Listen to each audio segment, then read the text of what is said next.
My own son, Ethan, told me dinner was canceled, yet when I arrived at the restaurant, I saw him laughing at a table full of food, with my credit card in the waiter's hand. Do you know what it feels like to be erased by the very child you gave everything to? I didn't storm in. I didn't scream. I stood there, invisible, realizing that decades of sacrifice could vanish in a single lie. But what Ethan didn't know was that silence can be sharper than anger, and mine was about to cut deeper than he ever imagined. When I look back at my life, I can trace every wrinkle on my hands to a night spent under fluorescent hospital lights. I was 41 when my husband, Daniel, collapsed in the middle of our kitchen. One minute, we were laughing about the burnt toast I had made, and the next, he was gone. An aneurysm so sudden, it felt like God had closed a book mid-sentence. From that day forward, I was both mother and father to Ethan. He was only 15 then, too young to understand how much the world can turn in a single moment. I promised myself he wouldn't have to carry the weight of my grief. I would carry it all for him. Nursing wasn't glamorous work, but it paid just enough to keep the lights on. My shifts stretched through the night, 10, 12, sometimes 14 hours. While others were resting, I was bent over bedsides, checking vitals, steadying trembling hands, whispering comfort to strangers. I told myself every pill I crushed, every IV I started was not just for the patients, it was for Ethan's future. Each dollar earned was a brick in the road leading him away from the shadows of our loss. I remember one winter in particular. The pipes had frozen and the old furnace in our house sputtered out. I wore 2 sweaters under my scrubs, my breath fogging as I drove to the hospital. At the end of that month, my paycheck disappeared into Ethan's tuition bill. My co-workers laughed that I lived on vending machine crackers and black coffee, but I didn't care. As long as Ethan had books and a warm dorm, I could survive on crumbs. The sacrifices piled up, not in grand gestures, but in quiet choices. I skipped dentist appointments. I wore the same shoes until the soles thinned to paper. I patched uniforms until the fabric gave way. And when Ethan stumbled in his 20s, when his first job ended abruptly and the bills collected like vultures, I did what I thought a mother should. I opened my jewelry box, took out the last piece of Daniel I had left, the wedding ring he had slipped on my finger when we were barely more than kids ourselves. It had survived 2 decades of marriage, 3 house moves, and countless days when I twisted it nervously during bad news. Selling it felt like amputating a part of my own history. But Ethan needed the money more than I needed memory. At least, that's what I told myself as I signed the pawn ticket and walked out empty-handed. Did Ethan ever know about the ring? I don't think so. I never told him. Perhaps I wanted to believe that sacrifice was purest when it was invisible. But even now, my finger sometimes aches, as if remembering the absence of that band of gold. For years, I filled silence with motion. I cooked his favorite meals, beef stew with extra carrots, pancakes shaped like hearts. I ironed his shirts, even when he was grown and perfectly capable of doing it himself.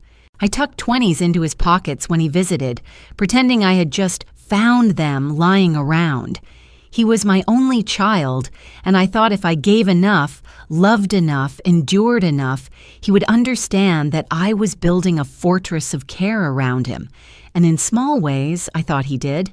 He sent me cards on Mother's Day with short scribbled lines like, "Thanks for everything, Mom," or "Couldn't do it without you."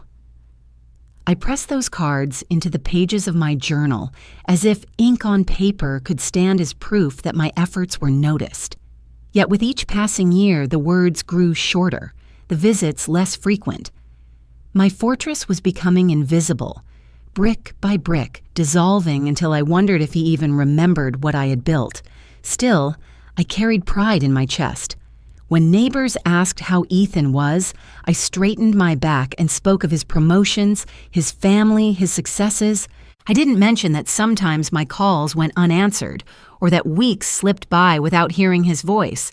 I clung to the version of him I had worked so hard to create, The man with opportunities, stability, and everything his father never got to see. There's a particular night that lingers in my memory. I was walking home from another graveyard shift, my body aching, shoes soaked from snow.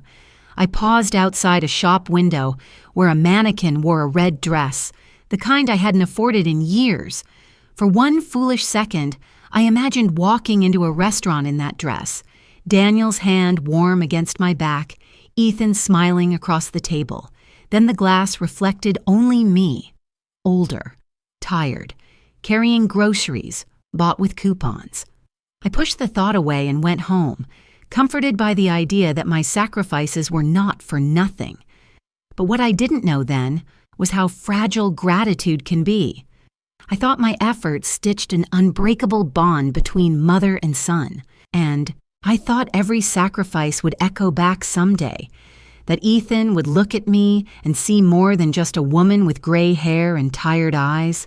I thought love, multiplied by years of endurance, could never be erased.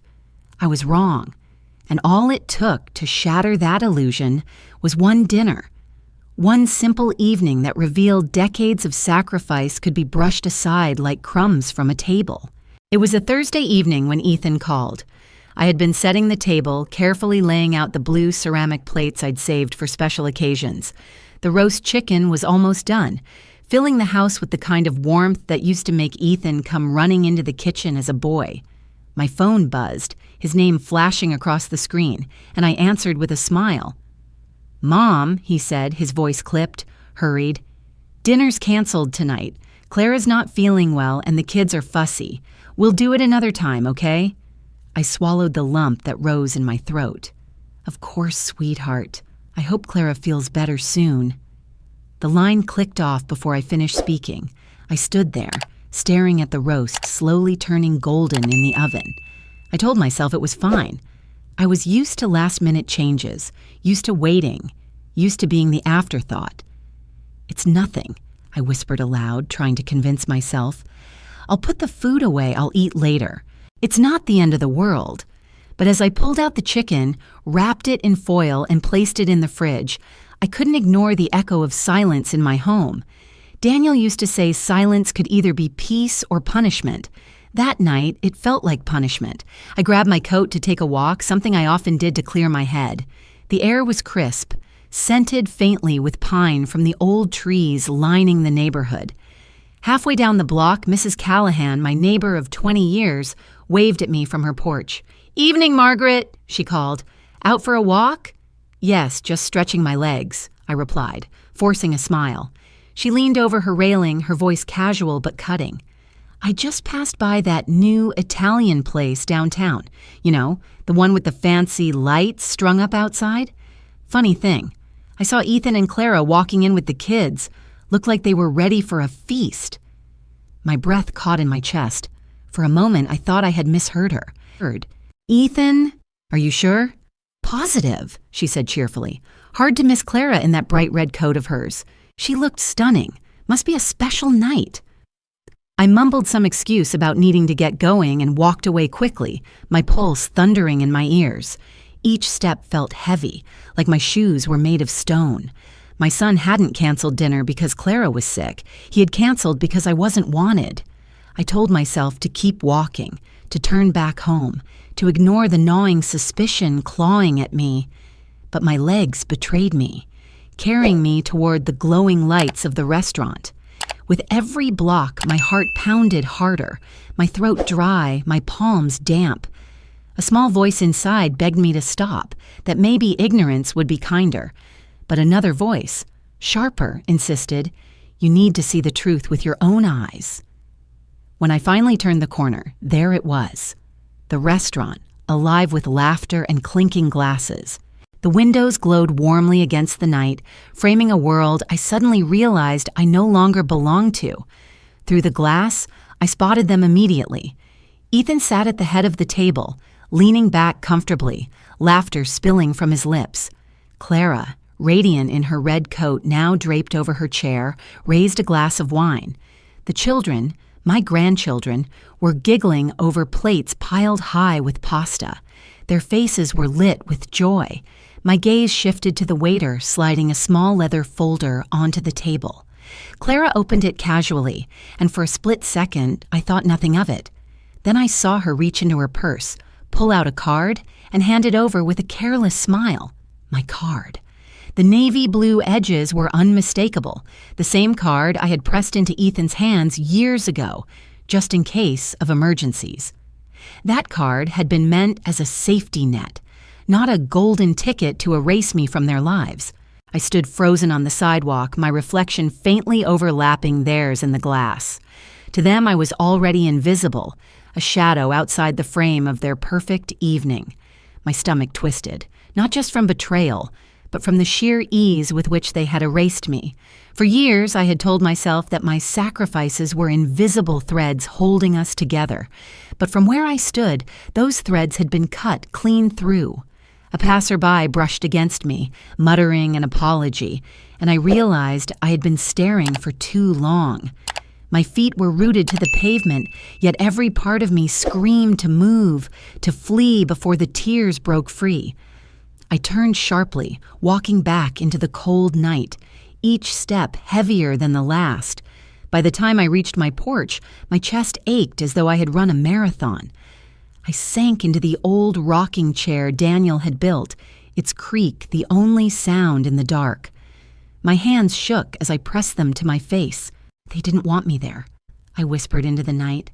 They wanted my money, not me. The truth was sharper than any scalpel I had ever held in my nursing days. My son hadn't just canceled dinner. He had canceled me. And yet, as the night deepened, another thought began to take shape in my mind, an idea that unsettled me, but one I couldn't push away. I had believed the worst was behind me, that being left out, lied to, and used was the cruelest betrayal a mother could endure. I was wrong, because what I saw through that glass was only the beginning. I should have walked away the moment I saw them inside, but something in me refused to move. My body stayed anchored to the cold pavement, as if frozen in disbelief. Through the window, Ethan was still laughing, leaning back in his chair with the ease of a man who believed his world was perfectly intact. Clara leaned forward, her voice bright and clear even through the glass. "May as well order the good wine," she said, lips curved into a smile. "We've got Mom's card, remember. Might as well make it worth it." The table erupted in laughter. My own son chuckled, as if this were nothing more than a harmless joke. The waiter returned moments later, balancing a bottle of red wine and 4 glasses on a tray. Clara raised hers in a toast, the stem glinting in the warm restaurant lights. Ethan clinked his glass against hers, his face glowing with satisfaction. I stood on the sidewalk, invisible to them, watching my sacrifices reduced to a punchline.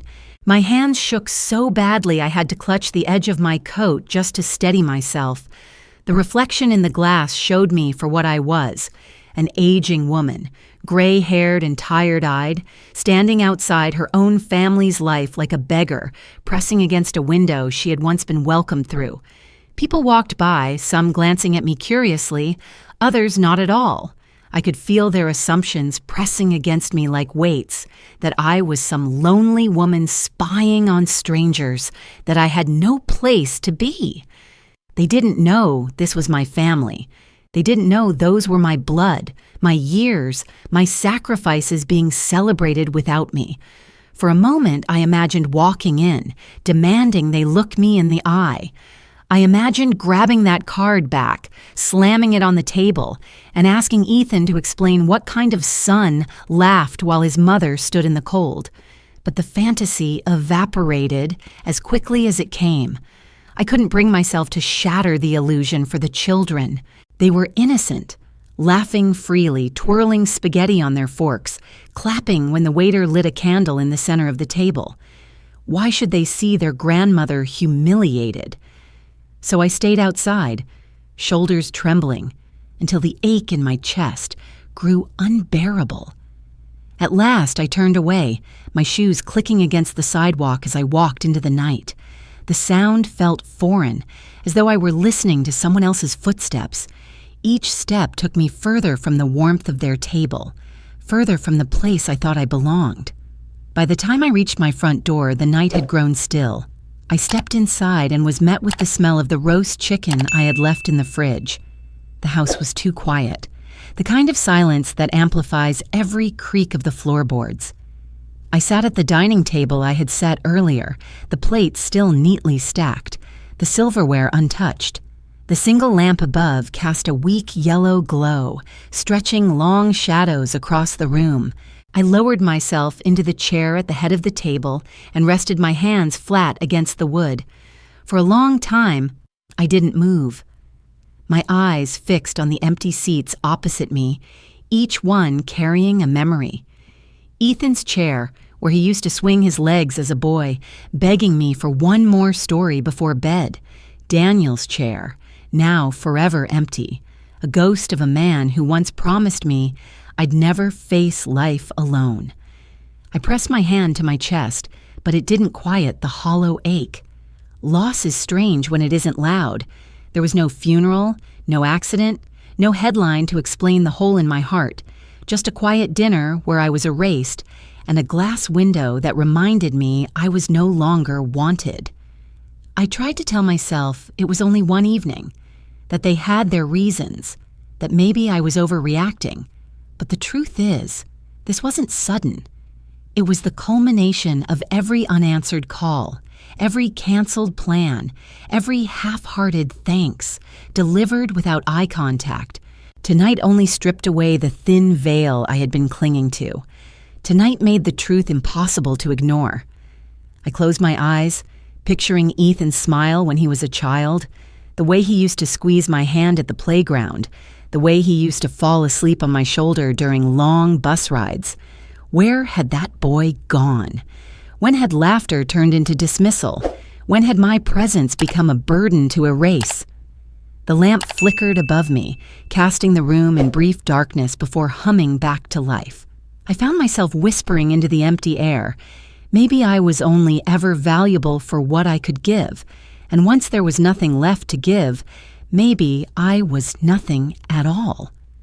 The words startled me, their finality pressing into my bones. I sat there until the clock ticked past midnight, until the silence pressed down so heavily that even breathing felt like effort. Finally, I rose, blew out the candle I had lit earlier, and shuffled toward my bedroom. As I passed the mirror in the hallway, I stopped. My reflection stared back at me, older than I remembered, lonelier than I wanted to admit. The woman in the glass didn't look strong or noble. She looked discarded. I thought the pain of that night would be the bottom, that there was nothing left to lose. I thought I had already been stripped of every shred of dignity. But I was wrong. What waited for me beyond that evening was far darker than the humiliation I felt outside that restaurant window. I thought I had lost everything, but the truth was the worst was still to come. Sleep did not come easily that night. I tossed beneath the weight of blankets that suddenly felt too heavy, my body restless, my mind refusing to quiet. When dawn crept through the curtains, pale and hesitant, I rose with swollen eyes and a hollow chest. I moved aimlessly through the house until my feet carried me to the closet in the hallway, the one where I stored boxes of memories I rarely touched. The box was heavier than I remembered. Dust clung to its edges, as if guarding secrets too old to disturb.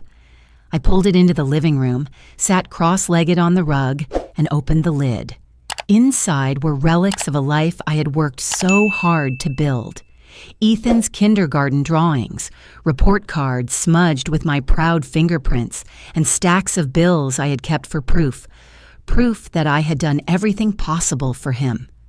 At the bottom lay a weathered notebook, its cover bent, the spine frayed. My old ledger. I had kept it since Daniel's passing, recording every dollar earned and spent, each sacrifice tallied as if I could balance grief with arithmetic. I flipped it open.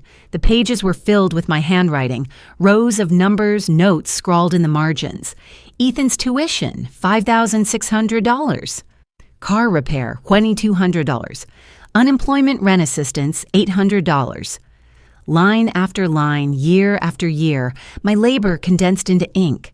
I ran my fingers across the faded entries, and for the first time, instead of pride, I felt an ache so deep it hollowed me out. I had documented my love as if it were a debt to be repaid. When I reached the middle of the notebook, a piece of paper slipped loose, fluttering onto my lap. It was folded, edges yellowed with age. My hands trembled as I opened it. Daniel's handwriting. The sight of those familiar letters, looping and steady, stole the breath from my lungs. My heart squeezed as if time itself had folded back, and he was here again, sitting beside me at the kitchen table, scribbling notes while sipping his coffee.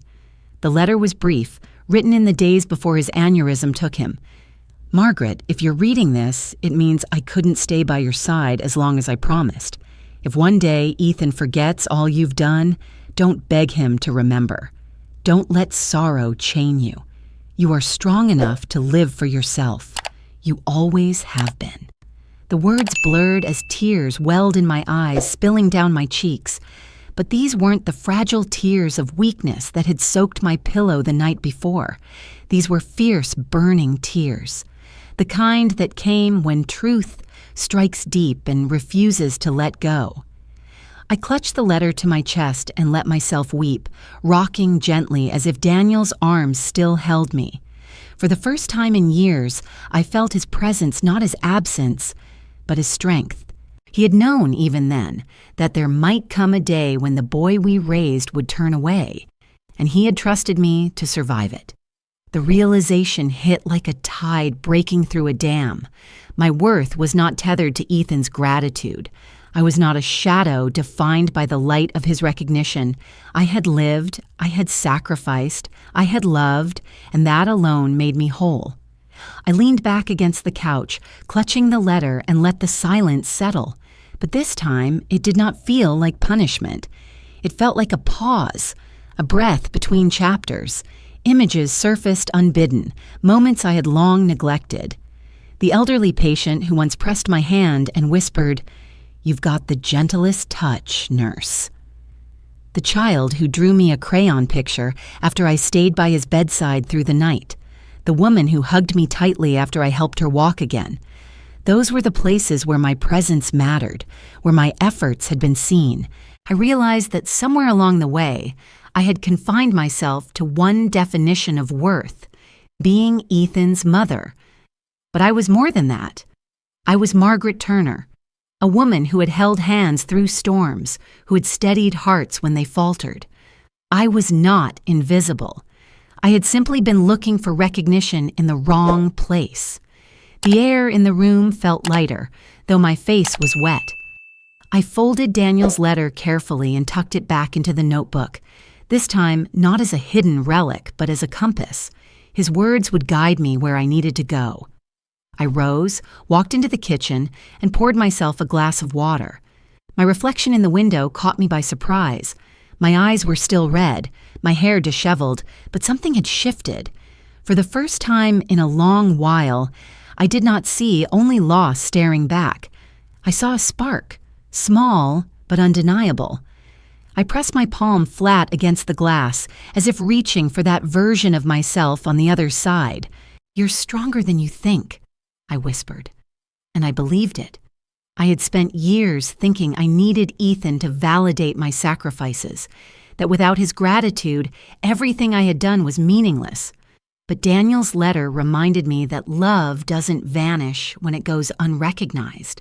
It remains, etched into the lives we touch, even if those lives choose to forget. The night outside deepened, the stars faint against the city's glow. I sat again at the table, pulled out a fresh piece of paper, and began writing. Not a ledger of expenses, not a list of sacrifices, but the first words of a new chapter I would write for myself. I had been discarded, yes, but discarded things can be repurposed, reshaped, reborn. And I decided then, with Daniel's words echoing in my heart, to turn my pain into something no one would expect. Because silence, I realized, could be more powerful than anger. and mine was only just beginning to speak. The morning after Daniel's letter changed me, I walked into the bank with a determination I hadn't felt in years. The clerk greeted me with polite indifference, but I held my chin high as I signed the forms to close Ethan's access to my credit card. My accounts were consolidated under my name only, every dollar now firmly within my control. It wasn't revenge, it was reclamation. For the first time, I felt like I was drawing boundaries not out of fear, but out of self-respect. I walked out of the bank lighter, though my savings looked modest compared to what I had given away. Still, the number staring back from the statement wasn't just money. It was possibility. That night, I sat at my kitchen table with Daniel's letter beside me and thought about what I wanted to do with this newfound freedom. The idea came softly, almost shyly, like a whisper at first. Cooking had always been my language of love. I had cooked for Ethan, for Daniel, for patients and friends, and why not cook for others who, like me, had been pushed aside? Why not create a place where invisible women could feel visible again? Within weeks, my small dining room transformed. I moved the furniture, set up long tables, and filled the shelves with flour, sugar, spices, and secondhand pots from thrift stores. The smell of rising bread filled the air as I tested recipes, kneading dough until my arms ached, humming softly to myself. At first, it was just Mrs. Callahan, my neighbor, who came by. Then another woman from church, then a widow from 3 streets over. Slowly, the room filled with women whose stories mirrored mine. They arrived hesitantly, shoulders slumped, voices subdued. But once the stove roared to life and the first trays of biscuits emerged golden and steaming, the atmosphere shifted. We became a chorus of laughter and tears as we chopped onions and stirred sauces, secrets spilled as easily as spices. One woman confessed her children hadn't visited in over a year. Another admitted her husband's family had erased her after his death. Each voice echoed mine, and in the sharing, none of us felt as alone. I called it the hearth. Not a restaurant, not a business, just a gathering place. Word spread faster than I expected. Soon my living room brimmed with the scent of roasted vegetables, baked pies, cinnamon rolls so fragrant they seemed to hug the air. The real magic wasn't the food, though. It was watching the women transform.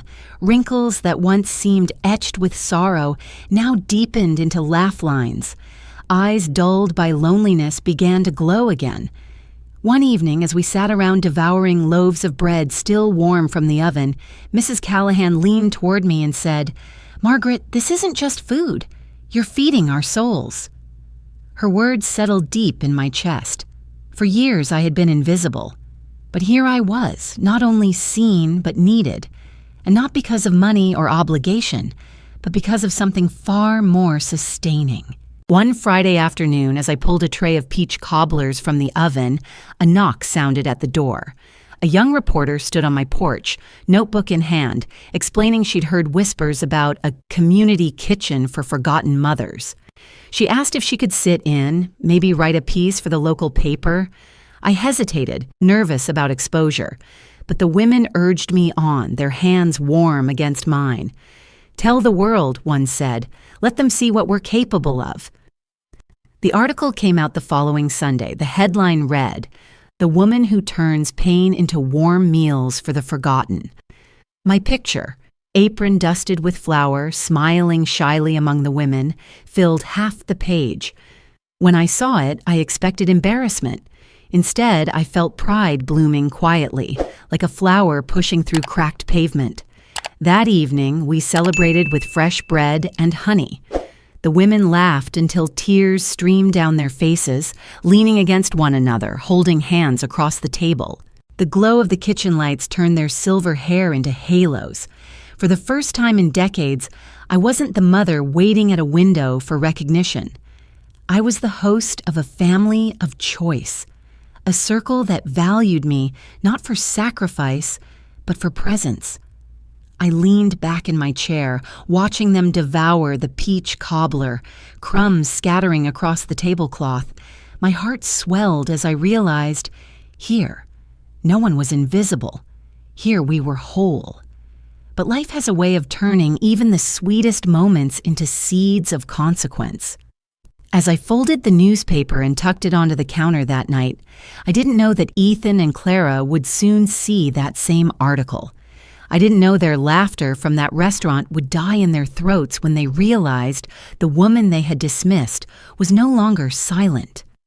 All I knew then was the sound of women's laughter echoing through my home, warm and alive, wrapping me in a belonging I had nearly forgotten. I thought I had finally found peace, but I didn't yet understand how peace, once made visible, can unsettle those who thrived on your silence. The article spread faster than I expected. Within days, copies of the Sunday paper were passed around town, left on church pews, displayed in coffee shops. My face, lined with age but lit with a quiet smile, looked back at me from newsstands I'd walked by for years unnoticed. But the reach of those words didn't stop with me. They landed in the very places I least expected. Ethan saw it first, or perhaps Clara did. I'll never know who picked up the paper that morning. All I know is that by Monday afternoon, Ethan's co-workers were nudging him in the office cafeteria. "Hey, Turner, this your mom. Says here she's running some kind of community kitchen. Man, that's incredible. You must be proud." Clara faced her own reckoning when one of her friends at the salon held up the article, tapping the picture with a manicured nail. "Isn't this your mother-in-law? I had no idea she was doing such meaningful work. You two must help her a lot." I wasn't there to see their reactions, but word trickled back through the small town channels that never sleep. People said Clara turned pale, her smile faltering, as though she'd been caught in a lie she didn't know she was telling. Ethan, for once, had no clever reply. He simply folded the paper, his jaw tight, and excused himself. For years, they had dismissed me as background noise, someone whose presence was more burden than blessing. Now, in front of their peers, they were confronted with an image they could not ignore. Their mother, respected, admired, celebrated not for what she gave them, but for what she had become, without them. The irony was sharp. Recognition had come, but not from the people I once longed for. Instead, it came from strangers, from neighbors, from women who sat at my table and knew what it was to be invisible. It came from applause that rang out in church basements when we hosted dinners, from nods of respect at the grocery store, from hands clasping mine in gratitude. One Sunday, not long after, the church organized a gathering to honor the hearth. I tried to protest, saying I didn't need recognition, but the women insisted. They said it wasn't just for me, it was for all of us who had been overlooked. The church hall was filled with the scent of bread and stew, tables overflowing with food we had prepared together. The pews were crowded, not just with the women of the hearth, but with townsfolk curious to see the woman behind the story. As I stepped onto the stage, applause erupted, filling every corner of the old building. I scanned the crowd, my eyes settling on a pair of figures standing near the back, Ethan and Clara. Their faces were pale, their eyes wide, as though they had stumbled into a dream they didn't recognize. Ethan's lips parted slightly, but no words came. Clara's hands were clasped tightly together, knuckles white. The applause went on, people rising to their feet, clapping louder, calling my name. I stood there, not as a forgotten mother, but as a woman who had rebuilt herself from ashes. And yet, even in that moment of triumph, my heart was calm. I didn't need Ethan to cheer. I didn't need Clara to apologize. I no longer sought their validation. When the service ended, I descended the steps slowly, the sound of hands still echoing in my ears. Ethan stood in the aisle as if he wanted to step forward, but his feet seemed nailed to the floor. Our eyes met briefly. In his gaze, I saw something I had waited decades for. Not arrogance, not dismissal, but recognition. Too late, but true. Clara's eyes darted away as though unable to withstand the weight of her own silence. I passed them without a word, my steps steady, my back straight. Outside, the late afternoon sun painted the church steps in gold. The air smelled of bread and blossoms. Women from the hearth gathered around me, linking arms, their laughter a balm against the years of emptiness. Behind me, Ethan lingered in the doorway. I could feel his gaze following me, heavy, pleading, though he said nothing. For the first time, I didn't ache for his words. I didn't need them. At the edge of the steps, I paused and let the sunlight wash over me. A smile touched my lips. Not wide, not triumphant, but peaceful. I had crossed the distance from need to freedom. I no longer needed thanks. I no longer needed apologies. I no longer needed to be seen by those who had chosen blindness, because I had found a world that saw me clearly. I turned, walking away as the church bells rang behind me, each toll a note of closure, a hymn of liberation. And though I never looked back, I knew Ethan's eyes were wet. If you were me, standing on those steps with the world finally in your hands, would you have forgiven the child who erased you? Or would you have done as I did, walk away in silence, carrying nothing but your own reclaimed dignity?